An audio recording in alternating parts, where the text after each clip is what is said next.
Salut, ici Pierre. Cette semaine dans la pop culture, on va voir un phénomène qui prend de plus en plus d'ampleur, que ce soit au ciné, à la télé ou encore dans ta librairie préférée. Suis-je un avion? Suis-je un oiseau? Non, je vais juste vous parler des super-héros.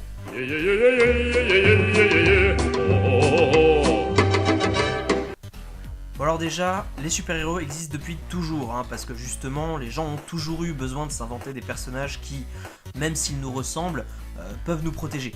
C'est comme ça qu'on remonte à l'Antiquité, les religions, tout ça. Bref, on va pas en débattre, je risquerais de m'énerver.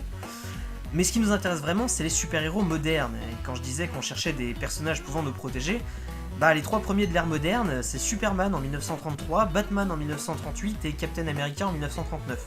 Je te laisse faire le rapprochement avec le contexte historique. Résultat, les maisons d'édition ont vu que ça marchait et ont décidé de continuer.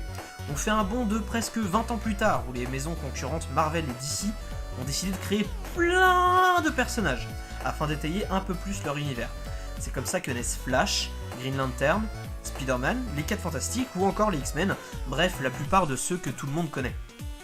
Et là c'est le moment où je t'avoue un truc. Je sais bien plus de choses de l'univers Marvel que du côté DC Comics. Mais c'est pas pour ça que j'y connais rien, ou encore que je dis que l'un ou l'autre est mieux. Non. Mais du coup, je vais parler de Marvel.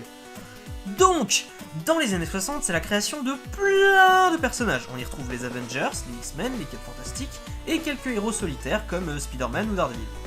Chacun vit sa vie dans son coin, combat ses méchants, fait équipe de temps en temps et a ses problèmes personnels. Avec les années 70, arrive un grand nombre d'événements devenus aujourd'hui mythiques. La mort de Gwen Stacy, la petite amie de Spider-Man, la saga du Phénix où Jean Grey, l'une des X-Men, devient surpuissante grâce à une entité cosmique. C'est également durant cette décennie qu'apparaissent Wolverine et le Ghost Rider, mais c'est aussi et surtout le démarrage du multivers Marvel, où on découvre que l'univers où se déroulent les événements décrits depuis 1939 est la Terre 616. A partir des années 80, ça devient assez compliqué, de grosses sagas tous les ans, donc je vais vous parler des plus importantes. On a la suite de la saga du Phénix, intitulée Le Phénix Noir, où Jean Grey pète un câble à la mort de Cyclope, son petit ami. Days of Future Past, qui a eu son film récemment, et où Kitty Pryde, Kitty Pryde, remonte le temps pour sauver le futur. Les Guerres Secrètes, où une entité appelée le Beyonder kidnappe des héros et des vilains sur une planète créée pour qu'ils y fassent la guerre. C'est d'ailleurs là que Spider-Man trouve son costume noir. Et l'année suivante, on retrouve Guerre Secrète 2, où le Beyonder débarque sur Terre et prend forme humaine. Après, on a la Guerre des Armures, où Iron Man décide de détruire toutes les armures qu'il a créées, et Inferno, une saga des X-Men où des démons des limbes débarquent sur Terre pour s'amuser un peu. Puis viennent les années 90, où l'engouement commun pour les comics a commencé à baisser. On a eu droit à des sagas telles que Le Gland de l'Infini, où on rencontre Thanos, tu sais, le grand méchant des films Marvel dans ce moment, mais encore la saga du clone pour Spider-Man et l'ère d'Apocalypse du côté des X-Men. On a aussi Onslaught, une saga où les frustrations de Charles Xavier, fondateur des X-Men, et Magneto, leur plus grand ennemi, se sont matérialisées en la personne de ce dernier. Comme je te l'ai dit, dans les années 90, on avait une chute des ventes chez Marvel. Du coup, pour élargir son lectorat, la Maison des Idées propose un reboot sous le nom de l'univers Ultimate dans les années 2000, pendant que son univers original continue d'avancer. Ainsi, du côté de l'univers Ultimate, on retrouve les 4 Fantastiques, les X-Men, les Avengers qui changent de nom pour devenir les Ultimates, Daredevil et Spider-Man qui vivent en quelque sorte les mêmes aventures qui leur sont déjà arrivées dans l'univers original, mais remises au goût du jour. Du côté de l'univers original, on a Avengers Disassembled, où la sorcière rouge devient folle et tue plusieurs Vengeurs, ce qui met fin à l'équipe que Captain America reforme dans les nouveaux Vengeurs, House of M, qui retrace le craquage de la sorcière rouge, encore, qui recrée une dimension où les mutants règnent, Spider-Man l'autre, où Peter Parker meurt et renaît en quelque chose d'autre, Annihilation, une guerre galactique aux retombées globales, Civil War, qui voit bon nombre de personnages former 2 factions face à un projet de loi visant à lister chacun d'entre eux. Ensuite, on a Secret Invasion, où l'on apprend que des extraterrestres polymorphes ont pris la place de certains Vengeurs. Depuis 2010, il s'est passé beaucoup de choses. On a eu Fear Itself, où Sin, la fille de Crâne Rouge, un méchant emblématique de Captain America, fait appel aux dieux nordiques de la peur pour mettre un peu le bazar sur Terre, histoire de s'amuser.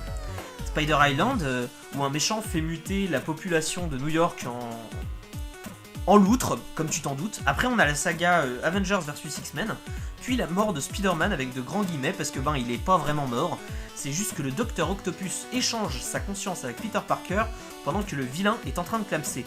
Pas bête celui-là. Enfin, après, comme la mort c'est juste une mauvaise grippe pour les super-héros, il revient 2 ans après, juste à temps pour la saga Spider-Verse, qui prend tous les Spider-Man de toutes les dimensions pour leur faire combattre une famille de méchants. Les 2 derniers événements en date de chez Marvel, c'est Secret Wars, oui, encore, mais cette fois-ci les dimensions se détruisent parce qu'elles se rapprochent les unes des autres. Et Civil War 2, qui est en cours chez nous et dont je ne vais pas te parler parce que j'ai pas fini, et que j'en parlerai peut-être une fois que ce sera fait. Donc, on a fini avec le tour du propriétaire, c'était un peu long, mais on est arrivé au bout. Du coup, tu en as peut-être entendu parler, mais il y a eu plein de films de super-héros ces derniers temps. À ça, on rajoute les séries animées, les jeux, ben là ça fait beaucoup. À côté de tout ce joyeux monde, on a en plus énormément de mèmes. Qui n'a pas déjà vu une petite image traîner sur le web avec Deadpool, Batman qui gifle Robin quand il dit une connerie, ou encore un Spider-Man who doesn't fucking care? Pas de théorie autour de ça, mais si je pouvais te proposer quelques films de super-héros, je te conseillerais Super ou Les Gardiens de la Galaxie de James Gunn et Kick-Ass. Côté lecture, on a Miss Marvel qui est sortie en 2014 chez Panini Comics, The Vision, toujours chez Panini, mais sorti au mois de janvier de cette année. Côté série, je vais pas te parler de celles qui sont établies, mais plutôt d'une qui a commencé le week-end dernier, qui s'appelle Powerless, et qui raconte le quotidien des employés de Wayne Security dans la petite ville de Charm City, et qui crée des produits innovants pour les humains lambda dans une société où les super-héros et les super-vilains passent leur temps à se taper dessus au péril de la vie des citoyens. Et c'est sur ces conseils que je te laisse. Sur ce, je te dis à bientôt, et merci de m'avoir écouté. Ciao!